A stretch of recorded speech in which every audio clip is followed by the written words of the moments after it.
And so it just broadcasts over YouTube? Is that how it works? Yeah. It's a new it's like a new feature they rolled out a few months ago. Oh, So that's it not only records it, it does live stream and then sends an alert to all your followers as well. oh, that's awesome. Yeah. Yeah. So, hi, everyone. Thanks for joining. Aaron, co founder of Lincoln. And with me is Shannon from USDS. And today we're going to talk about procurement and all of the wonderful things that goes along with the government spending money. So, Shannon, thanks for joining us. Of course. Thanks so much for having me. Yeah. So, why don't you just first describe to everyone just what you do? Perfect. So I work for the US Digital Service on something called the procurement team. We sometimes refer to ourselves as the procurement naughty. And our job is basically to do a combination of things. Work at the White House OMB level to redefine the way that procurement is working across government. That includes a combination of advising on policy changes, potentially even legislation changes, and then also identifying potentials for streamlining different lines of work through procurement. I also work on our team at the Centers for Medicare and Medicaid, specifically at an agency level to see the things that are happening on procurement. So that's kind of in whole the things that I'm working on right now. And so, how did you get interested in working on this in USDS? Because USDS does, if I understand correctly, does a wide range of different technology tasks.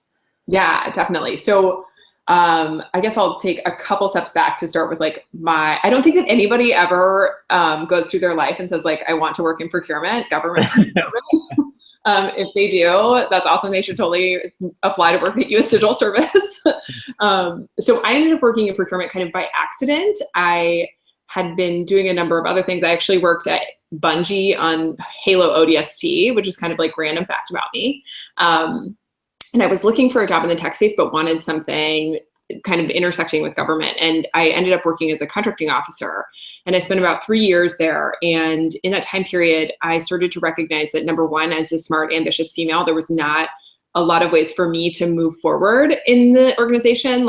It was just never going to really happen. It was more work, but not any career advancement.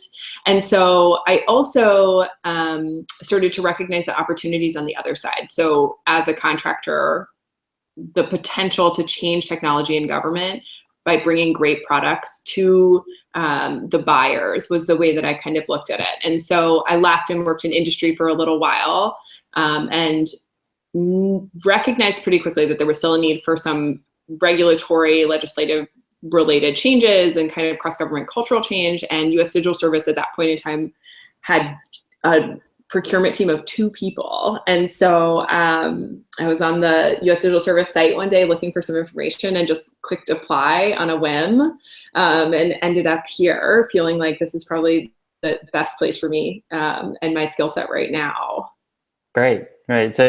So if you can, I don't know if it's even possible, can you just, for a layperson who doesn't understand anything about procurement, how would you describe the process? Can you even do that? So describing procurement is really interesting because it can go in a number of different ways. And I think the easiest, most lightweight way to describe it is that, so the government will identify a set of needs that they have, a government agency, a government program. Sometimes those are defined from a legislative perspective, like somebody will push through a bill that requires an agency to implement that bill. And in that process, the agency and its employees recognize that there is a limit to their knowledge and a limit to the services that they themselves can deliver. And so what happens is they put out these contracts for a varied amount of services and products to be able to meet that need. Within that process, there's a number of other things that happen, including it probably starts with what's called budget formulation, which is an agency saying we have a need for money to do this thing that's approved through the budget cycle and process. And from there moves into a contract period, which the procurement cycle and the procurement process itself is fairly complex, but at a high level, it's writing down either a statement of objectives or a statement of work for the thing you're looking to accomplish, engaging with contract specialists and contracting officers at the acquisition office, putting those needs out on the street, so releasing an RFP, request for proposal, or RFQ, request for quote, and then from there getting proposals back from industry. And once those proposals are back, going through an evaluation period, and then moving into making a contract award. So what is this office of acquisition? Is that within every agency, or is there like one office over everything? So there's some variations here. So every agency has their own office of acquisitions, but in addition to that office of acquisitions, there's also something called, it's like a shared service for acquisition. So if I, as a program person, wanted to buy something and my acquisition office was too busy or couldn't meet that need, I actually could shift it to another agency that does a fee-for-service model for basically being your contracting officer or contract specialist. I think that there's a number of opinions on that model itself. I think that it works great as a hack for not being able to get things done. And then in addition to those two offices, there's a set of, an office that's called the Office of Federal Procurement Policy that sets policy for acquisition across the entire government. Is there anything, I remember in our conversations regarding procurement, that there's a lot of like weird intricacies with procurement that people often don't like understand. Like I remember one story I heard about USDS that if you're, as an example, it's not procurement, but if you're trying to hire somebody, you actually can't do the initial interview of anybody, right? Someone else has to do it, right? To prevent like kickbacks sort of stuff. So is there something like that in procurement as well, like kind of just weird things that come out of legislation or within agencies? Right. So there's definitely a lot of like weird intricacies. I think in line with this one that you were just saying, there are some limitations on engaging with industry. So one of the things that people, both on the government side and the industry side, rightfully complain about a lot is that there's not enough industry government collaboration before government decides to buy a thing, right? So in the example that we just said, walking through how procurements happen, if the government can't deliver on a set of things that they are required to do, for instance, from a technology perspective, they are not software developers, they're not going to be able to build a system, they're not even probably going to be able to design that system to some degree, right? I think that there is some question about how do they then define the thing that they are trying to purchase, right? And so in order to do that, you have to have some industry and government collaboration. There's definitely a set of rules around that space. Things like I couldn't come to you, Aaron, and say, hey, I'm going to be buying a thing, help me design the way that I should purchase it, and then put it out on the street. But I could come to you and say, I'm doing market research, tell me about some of the services that you offer. Sometimes it honestly just comes down to like semantics too, which is like, did I tell you that this is a market research conversation versus you thinking that I'm definitely going to be purchasing from you? So the federal acquisition regulation is the size of a very large, a large book. I mean, it's probably about 2.5, 3 inches big. If anybody has any interest in reading it, it's available online. But all of that definitely limits the amount of things that can happen during the procurement. And I think one of the things you told me about was there's also these reporting requirements that every agency has to go through that occupies a significant minority of literally every procurement contract people receive, right? Right. So talk about that. Yeah, so reporting requirements are a huge issue in government, right? So, and I think that there is a really gray area about what we should require from a reporting perspective. Obviously, we are stewards of taxpayer dollars. So in order to be transparent to the American public, we have to make sure that the American public has as much information on what we're doing as possible. But what that's turned into is a series of reports like, for instance, agencies will put out a contract that says, you have to deliver a weekly report, a monthly report, a quarterly report, and a yearly report. And sometimes it becomes very clear that like the reporting requirements of a contract actually probably occupy like, I would say 25% of the work. And they're typically manual requirements, meaning that there are individual people sitting there generating these reports.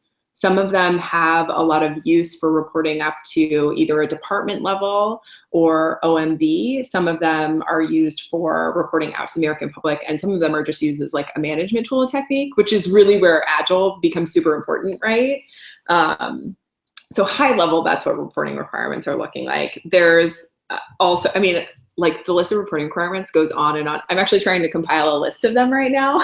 It's very like a single list, right? yeah, like a single spreadsheet that says, here are all the reports that people are generating. Here's where they're codified into actual legislation. And here's where it's like an old wives' tale that somebody thought that they needed this report along the way. It's often described that like procurement, the main problem is like lobbyists, right? That like Lockheed Martin, because it's a multi-billion-dollar company, has a bunch of offices in Virginia, and puts people into, let's say, the DoD. Therefore, they get all the contracts. Is it really that simple? I think so. This is an interesting question, because if you, as a company, have people that are working on projects, you're going to have insider knowledge to the next thing that's coming down the pipeline, right? And that, I think, exists outside of government. Like if I'm working for a private company, building something, I'm going to maybe have some understanding and or relationships in that space. I think that the lobbying space is interesting because a lot of these companies do make large lobbying pushes on the Hill. Sometimes, and this is personally like very mixed feelings on this, because I think that it's important for the Hill to understand the things that are happening, right? And sometimes like those lobbyists are the only way to deliver information on new happenings in the space. But it does sometimes create an unlevel playing field for people to get in the door with new products or services offerings. Specifically, like if you're a small business and don't have $500,000 to spend on lobbying a year, what's your ability like to get into the federal space? I think that some agencies have really tried to kind of level that playing field by saying, we're going to put out generalized statements of objectives, or we're going to put out a request for information, and we're going to let companies come to us to tell us that information.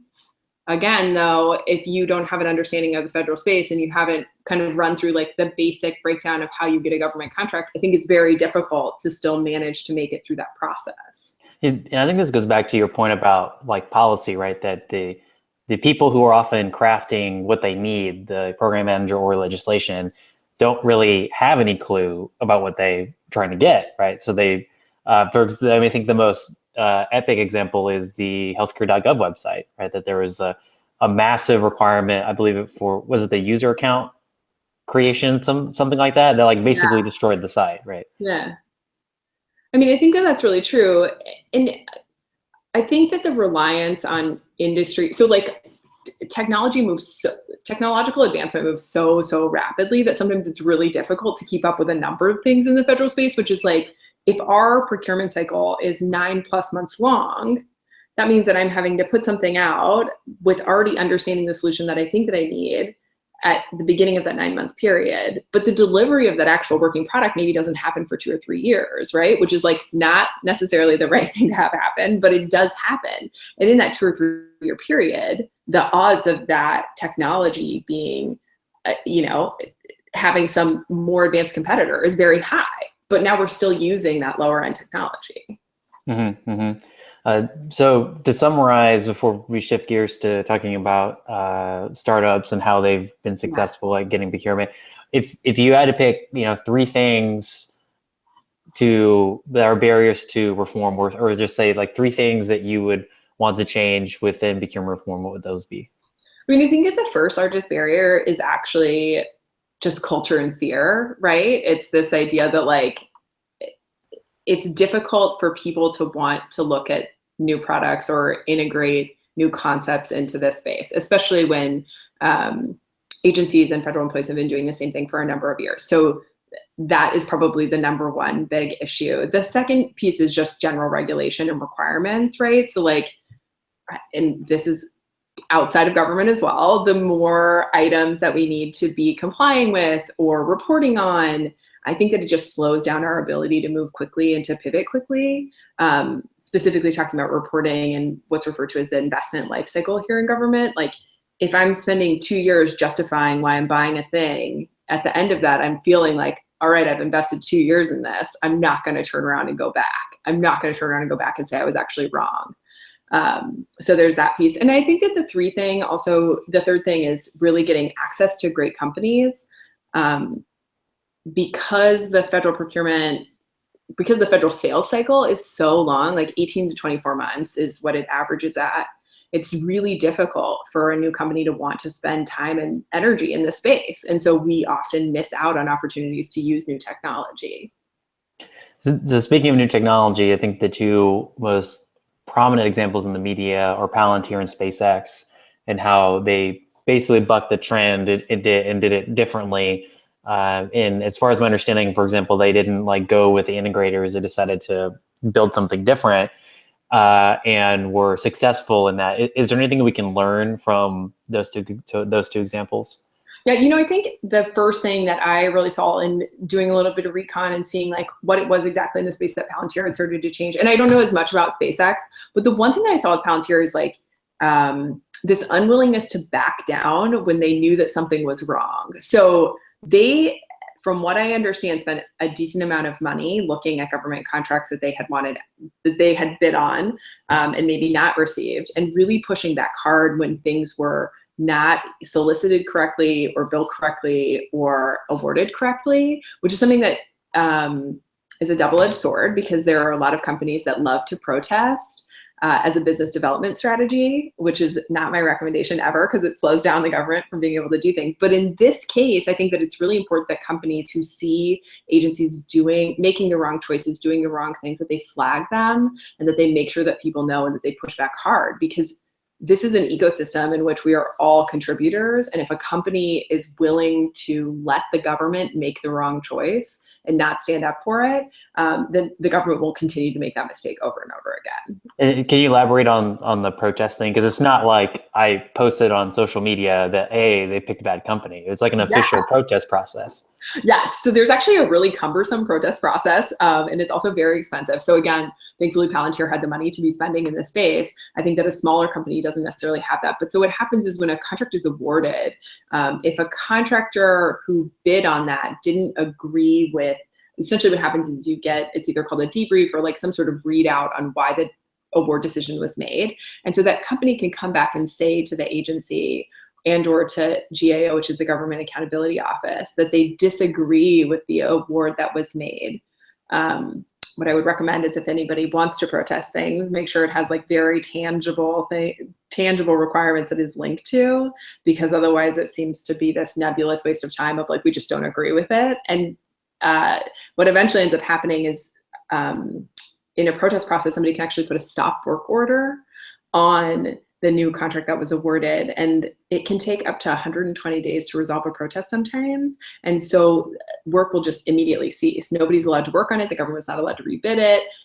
There is nothing to be done. And at that point in time, it gets into this interesting space of really, if we have a critical system or some sort of need that needs to be met, it does put the government in a very like unique opportunity to figure out what to do next. It almost seems like it was well-intentioned in its design, but now it's being abused by it can be abused. Oh, definitely. Yeah. There was actually a GAO report that came out, I think it was last year, where they barred a company from protesting because they had protested too many, which is like, that's what should happen, right? If a company is using it as a business development strategy, it should absolutely be shut down by GAO. I think that there's a lot of room for improvement in the way that we look at the protest space, but it's also it's a great tool for vendors to be able to have if they feel like there is something wrong happening in government contracts. And also like the DoD, as far as I've also heard, has made some attempts at changing procurement more recently. Do you know much about that? I believe they started posting more general requirements, right?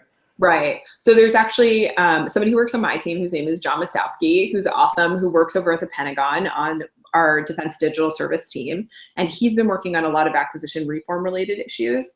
The DoD's always had a little bit more of willingness to take risk in the acquisition approaches, I think, than a lot of other spaces, including using their annual appropriation language to make certain changes to their acquisition law, which is what happened in the NDAA for 2017. And it happened in 1996 under Klinger-Cohen and in a number of other years. And specifically related to that is this willingness to say, we don't have all the answers, we need industry to tell us the answers, and releasing these instead of highly structured requirements documents, more of a high level objective that individual agencies need to meet, or that individual contractors would come in and provide a solution to. So if you had to advise a smaller company or a startup that wants to bid in the procurement space, what would be the advice you'd give? So it kind of depends on where they're at in the process and how big of a company they are themselves. I think that the first space is always, and I can actually send a link to this, Erin, that you guys could publish. We've got a guide to doing business with the federal government that covers like the first 10 steps, which are get registered in all of these systems. Yeah. Okay, cool. That'd be great. Yeah, I can definitely do that. And from there, so business development in the federal space can be very difficult. I've brought a few products that were never used in government space before to market. And I mean, it is like, will turn your hair gray process just trying to get in people's doors. I think the place that I like to start always is in budget and strategic plans for agencies. So every agency publishes their budget and they publish their strategic plan. They're very, very high level. They're not detailed, but they do give some insights into what the agency is thinking they want to accomplish over the next year. That's a really key place for me. I also use Google a lot to figure out who people are, what they're putting out on the street. There are RFPs and RFQs that are released on a regular basis on a site called FedBizOps, and it's fbo.gov, which is a great space to look. It's not, I think it's a user interface that's being improved on as we speak. But a lot of work goes there. And if you're a new company that's never done business with the government, that's a great space to be in. The other thing that's really interesting for small businesses is we have something called teaming. So small businesses can go and partner with a large business to provide a very niche set of services that, you know, will like basically build on the proposal that that large business is providing. And so all the big players have the ability for, I think you can go on and register in their database of small businesses to basically have the ability to bid on those contracts. And what would be the time horizon? Let's say, you know, a company wants to start bidding. How long would it actually take before you even can submit your first bid? So you can submit right away, so long as you are registered in what's called SAM.gov, which is our database of federal contractors. So long as you have a SAM.gov account, you can technically bid on contracts at that point. I think success rates are probably a little bit lower if you haven't been in the space and really been doing a lot of business development, but I've seen it happen. So you say technically, so basically what you're implying is that you probably won't be that successful if you just do that. Probably. My guess would be that if somebody wants to create a business model specifically on government contracts, they need to give themselves a lot of money in a big window to really like pound the pavement in DC. I think, you know, and having partners and mentors and people that know this space is super important. It is, I mean, it's complex at a level that I wish that I could, you know, take a couple steps back and say, here's all the complexities. I've been in here for so long that sometimes I even forget them myself. But it is, I mean, just the large bureaucracy of navigating who people are, what their roles are, and what their budgets are, and what it's tied to can be very, very daunting. And so you're saying that the business development side is probably the most important, and that's finding who's going to actually write the check and who's going to pick the winner, that sort of thing. Right. So it's really about knowing who has spend authority. I was just telling a friend of mine this the other day. He was out here for meetings for a company. And I said, you know, 80% of the people that you'll take a meeting with that would be willing to take a meeting with you probably actually don't have the ability to buy anything. So you'll sit in a room with 12 people that all want to hear about your technology, which is great. That is the first step. You have to do that. But when you ask any of them if they have the ability to actually like put a requisition in place to be able to purchase a thing, the answer is going to be no, that they still have like 3 or 4 levels of decision makers to get through. And it can be difficult to identify what that means and who that is in each agency. Because it's not like a title, it says director of spending. Right. And each program has their own budget. And sometimes you'll get to the end of a meeting and somebody says, okay, this is great for FY 2020. And you're like, but wait, it's 2017. Why do I have to wait? And it's because they're thinking that far out about their budget. So the number one thing to remember is that we're on a 3-year budget cycle. So if you want something sold into an agency, you have to catch it at the, somewhere in the budget formulation process to make sure you can get a line item in their spend plan. If it's a new technology or new tool, if you're replacing something that's already existing and are offering a better, cheaper, faster alternative, usually you can make that happen when the procurement process is going, but it's a little bit difficult. So have you seen any smaller or startup-oriented companies be successful outside of Palantir? Doesn't count anymore. So outside of something like Palantir. Yeah, I've definitely seen, there's definitely the difference between service delivery, between service companies and product companies. And I think I've definitely seen a number of products come into this space and be able to be quickly adapted. I think even, the example of like GitHub, Slack at a number of agencies, things like that. They clearly had success in the private space before moving into this market. But I have seen it happen. Again, I'm trying to think. I worked for a small company for a little while that was pretty quickly adopted, that did some accessibility stuff. But again, it's about having identified a pre-existing need. If there isn't one, if you're going in and trying to sell something that you believe will change government, but that government people are kind of weary of, it's a little bit difficult to convince them. So if you wanted to learn more about procurement, outside of going to the government websites, which will probably just give you a headache, is there any like easy to read material? Yeah, so U.S. Digital Service, we've actually been compiling a list or various like field guides on how to do business with government. So we can make sure that you guys have access to post those links. I'm trying to think about other resources that are really good. I feel like I always am warning people of some of the resources. There's a lot of consulting companies here that do offer to bring products to market in the federal space, which is very interesting. A lot of them are really important to our ecosystem as they're resellers of things, and they can give advice on how to enter into the federal market. But there's also a lot of free resources available. The SBA is always a great one. The SBA also offers a number of socioeconomic categories which are related to small businesses and can improve your ability to quickly get on government contracts. So you say that there are companies that do, I guess, provide an intermediary that sell other people's stuff into government. Yeah, there's a lot of them in this. Okay. Yeah, because it seems like procurement is mostly just who is the right person to talk to and whether or not you know them or not, right? Right.